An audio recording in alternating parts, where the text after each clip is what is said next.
ire-refer kita dun sa amo ko. Para yung amo ko, ire-refer ka niya dun sa kaibigan niya. Diba? O di magkakatrabaho ka na. Okay? Problem solved?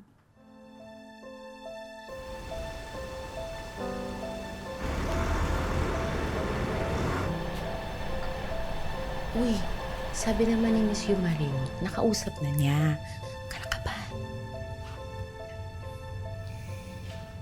Paano nakalusot ito sa'yo?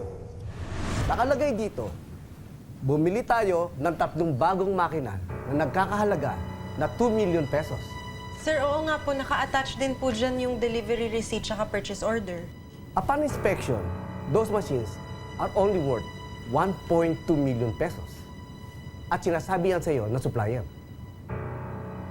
Sir, ang sabi po kasi sa akin ni Manuel, okay na po yan. Approve nyo na daw po yan.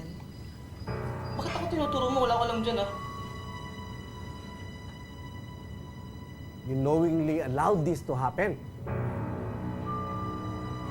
Sir, hindi po kasi yan yung info na nakarating sa akin. Ang sabi po ni Manuel, approve na daw po yan. Okay. Sige.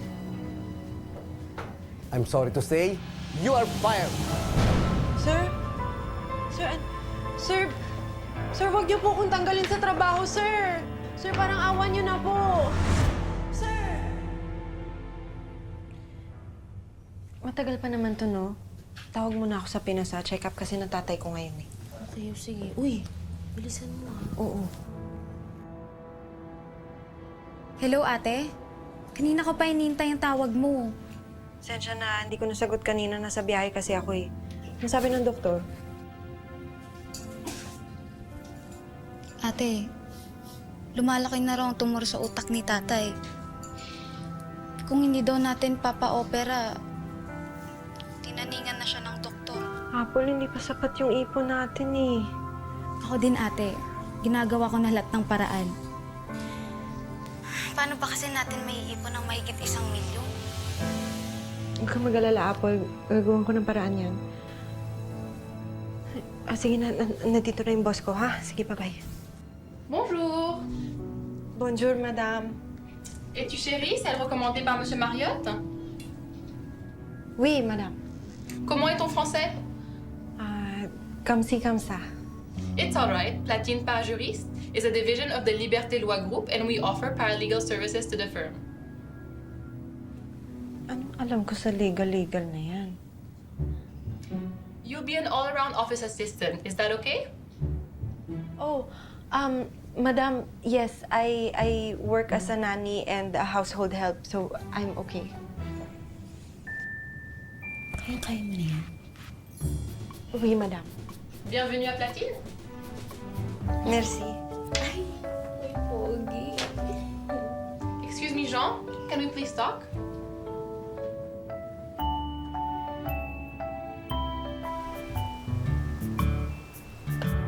Paligal-legal pa siyang nalalaman. Yung pala, pagpo-photocopy at paglilinis lang ng office, yung gustong sabihin ni madam. Ay, naku.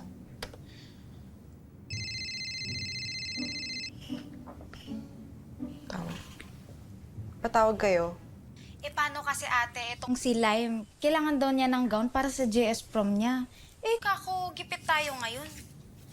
Pakausap. Kausapin ka daw. Ate, Manghiram ka na lang. Alam mo naman yung sitwasyon natin ngayon, di ba? Sa mall na lang ako bibili, ate. Pwede namang i-card yun. Lime, konting pagtitiis at pasensya naman, please. Alam mo naman yung sitwasyon natin, naiintindihan mo naman yun, di ba? Buti sana kung manalo tayo sa loto. Paano tayo mananalo? Hindi naman tayo tumataya. Ang pera, pinagtatrabahuhan at kinikita. Hindi yan nadadaan sa swerte, ha? Kaya yung itataya mo sa loto, ipunin mo na lang para mabili mo yung gown na gusto mo.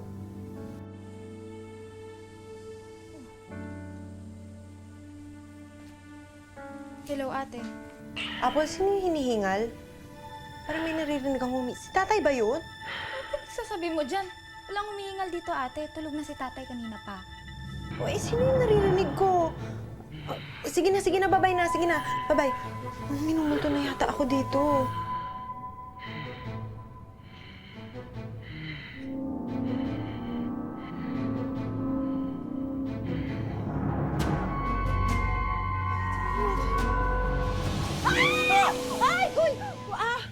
bonjour. Qu'est-ce que c'est passé? May multo pa rin. Qu'est-ce que c'est passé? Are you okay? Breathe in. Breathe out. Relax. What happened? Panic attack. Panic attack. I'm trying to find irregularities on the ledgers, on the case we're working on, and I can't still find anything. And the trial is starting tomorrow morning, and my God. Can I see the ledger? Sure.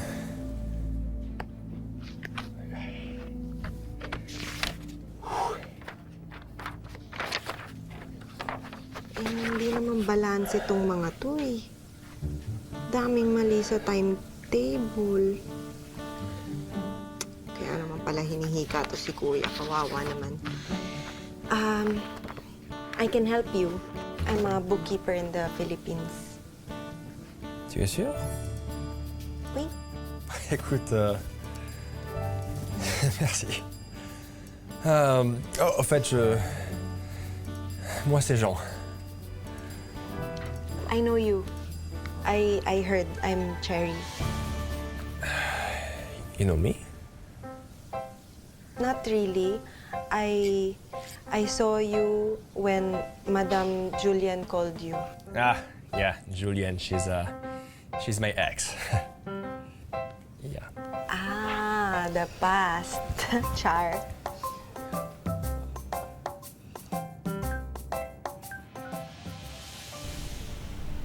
La Cour a jugé que les preuves que nous avons présentées étaient suffisamment fortes pour lancer le procès.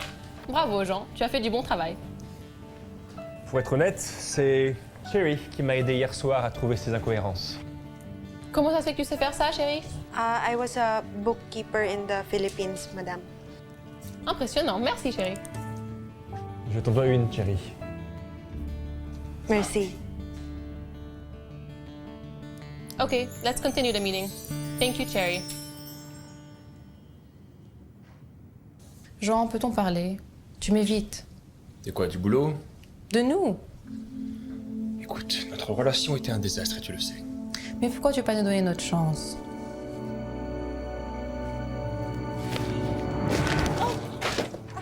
Chérie, fais attention! Pardon, Madame. Merci encore pour hier soir, Cherry. No problem, Jean.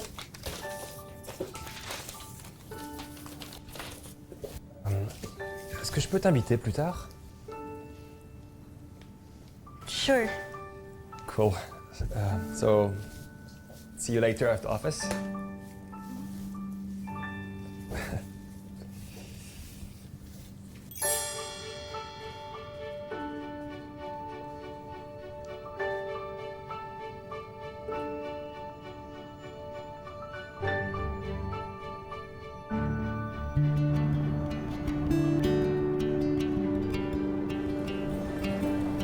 Merci.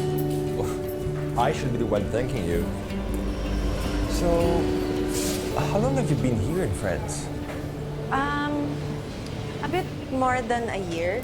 I actually started as a nanny, but my employers migrated to Canada, so I needed to look for a new job. So here I am.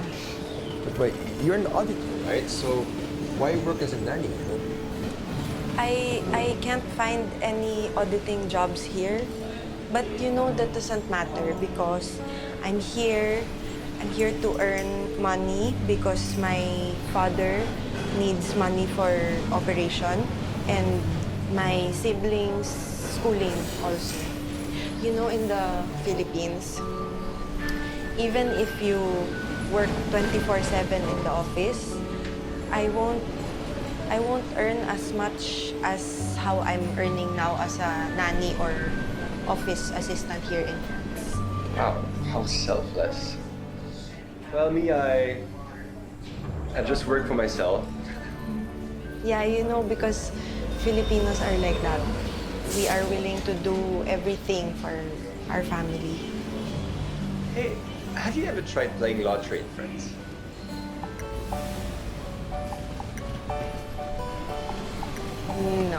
I don't believe in luck. Well, you don't have to. Try it for fun. I'll buy a ticket? Yeah, Okay, let's go. that's right. Hi.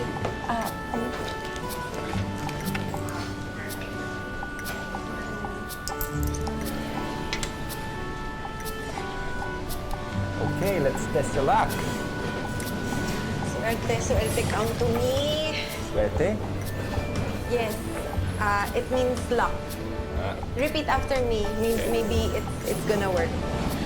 Suerte. Suerte. Oh, suerte! Oh, suerte. Come to me! Come to me.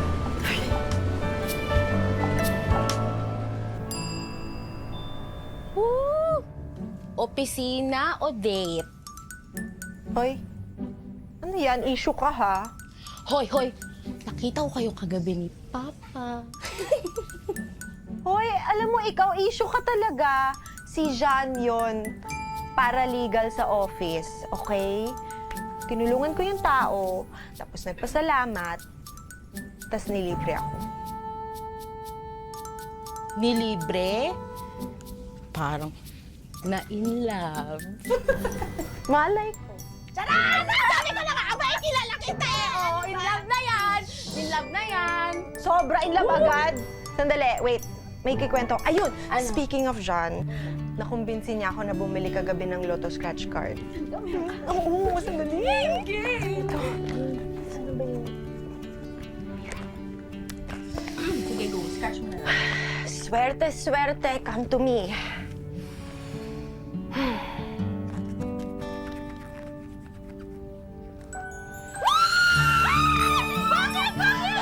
Tumama yung isang numero! Ano? 5 euros! Baliktayan na! Nakakaloka ka? Kung tumili ka naman, akala ko naman nanalo ka na. Diyos ko naman to. Kalma. Scratch ako ulit. Game. Go. Scratch, wali.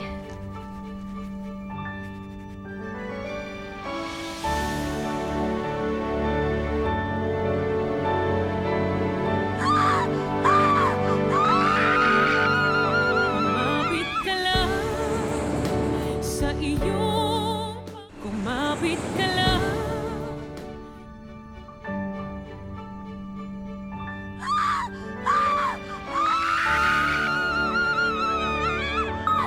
Ano na? Pasok yung dalawang numero! Pasok? 50,000 euros! Diyos ko, Lord! 1 million! 1 million pesos!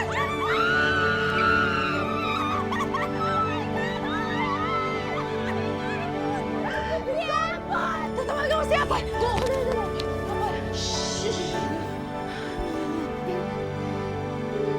Nanalo ako sa loto! Talaga, ate? Akala ko sabi mo, ayaw mo sa sugal-sugal. Ano nangyari sa hindi umaasa sa swerte? Ano ka ba? Hindi na mahalaga yun. Ang mahalaga nanalo ako. Apple, 15,000 euros. Alam mo ba kung magkano yun? Halos 1 million pesos! Diyos, Apple, mamapagamot na natin si tatay. Ate, dininig na ni Lord ang panalangin natin. Tay, nanalo si ate sa loto! Sige, ayusin ko na lahat ng mapapanalunan ko tapos papadala ko agad dyan, ha? Kasi uwi na rin ako.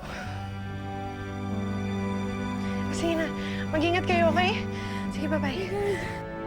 Oh my God!